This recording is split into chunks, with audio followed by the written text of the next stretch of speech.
Do you ever struggle to get a big and wide sound, to then find yourself spending far too much time tweaking your sounds, adding a bunch of effects and layers, to finally end up with a sound that actually sounds worse than it did before?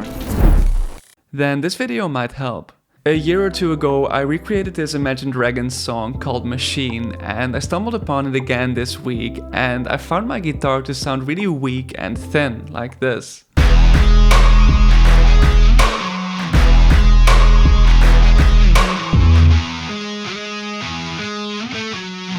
So even though I'm already processing this guitar with Camel Crusher for distortion, which makes it sound louder and fatter than it did before, there is a trick we can apply to make it sound fuller and more huge, which is one of my favorite techniques that you can actually apply to not only your guitars, but also to vocals and synths or other instruments. So what exactly are we going to do? Well, we're going to clone our guitar twice, modify those two guitar presets a little bit, and then we're going to pan one to the left and the other to the right. And why we're exactly doing this and how we can then add even more body to our guitar is something I'll explain in a second, but let's start by cloning our electric guitar lead twice using FL Studio's clone option. Now, if we only pan each clone and then play them in conjunction with the lead, so without modifying the guitar clones, we'll notice that our guitar sounds kind of weird, especially in mono, which is due to so-called phasing issues.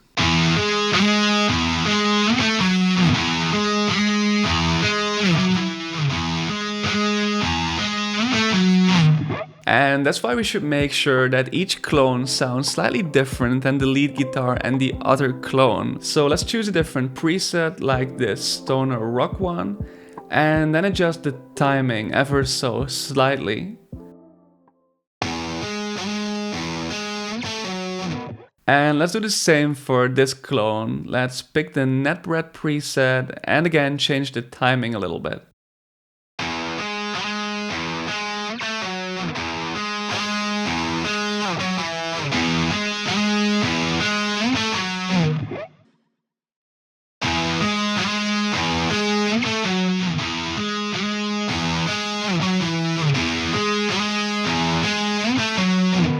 So what we're technically doing here is doubling our guitars, which is a common technique used by producers and engineers to create a wider and fuller sound. And this technique is often used when tracking guitars or vocals, and generally the guitarist will just play and record the lead and then play the same thing like 2 more times, trying to mimic the initial recording. But of course, since it's being recorded live, there will always be some slight differences in terms of timing, tone and velocities compared to the initial lead recording, which creates some natural variance and therefore avoids phasing issues. And this is what we, as digital guitarists, are trying to mimic by altering the presets and timings within our virtual guitar plugin.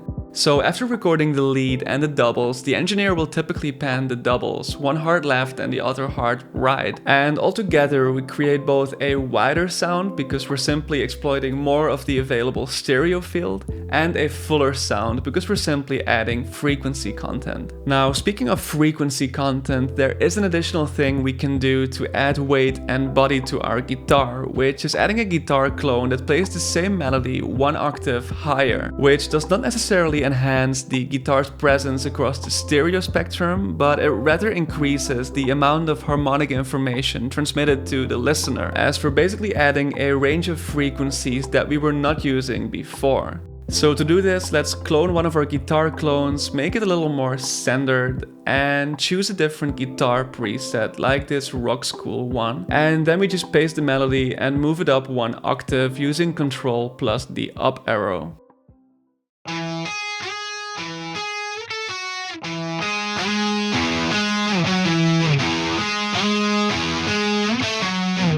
So now that we've discussed this doubling technique, let's take a brief look at the mixing stage of our guitars. And what I like to do here is route all guitar layers to the same mixer channel to get a more coherent sound by processing them uniformly, and additional to some distortion and compression obtained by this free Camel Crusher plugin, we want to make our guitars sound clean as well as pleasant to the listener's ears, for which we're using the following plugins.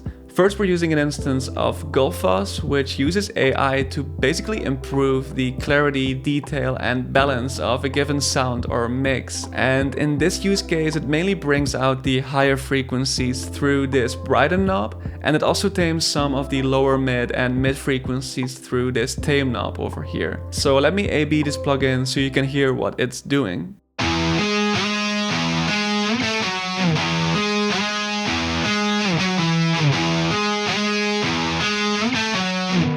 Next, I'm using Soothe to tame some of these harsh spikes that can especially be troublesome if you play the guitar really loud, and I found the Tame the Cap preset to work pretty well on electric guitars after changing the mode from hard to soft, because otherwise I feel this instance of Soothe is polishing our guitars too much. And let's again listen to the difference this plugin makes.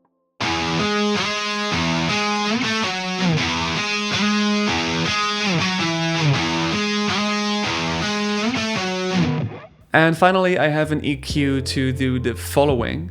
First, we're cutting out any unnecessary lows. Then we get rid of some mud by subtly taming the 180 Hz range.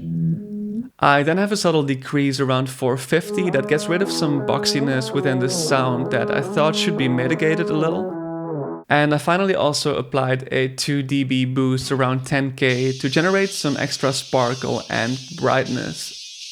So here's what our guitars sound like with and without this EQ.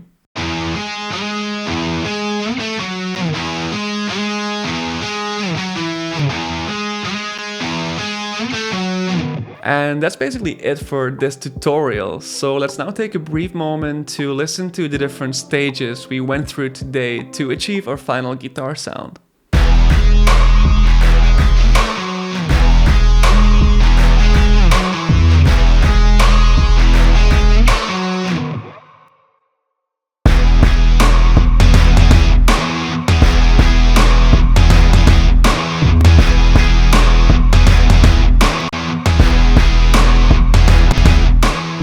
So summing up, I wanted to share a technique I like to use with you, and I hope you were able to take away some bits of knowledge here and there. If you did, please leave a like on this video, and also feel free to share any technique you like to use in your productions in the comments below. Thank you so much for watching this video, and I'll see you next time.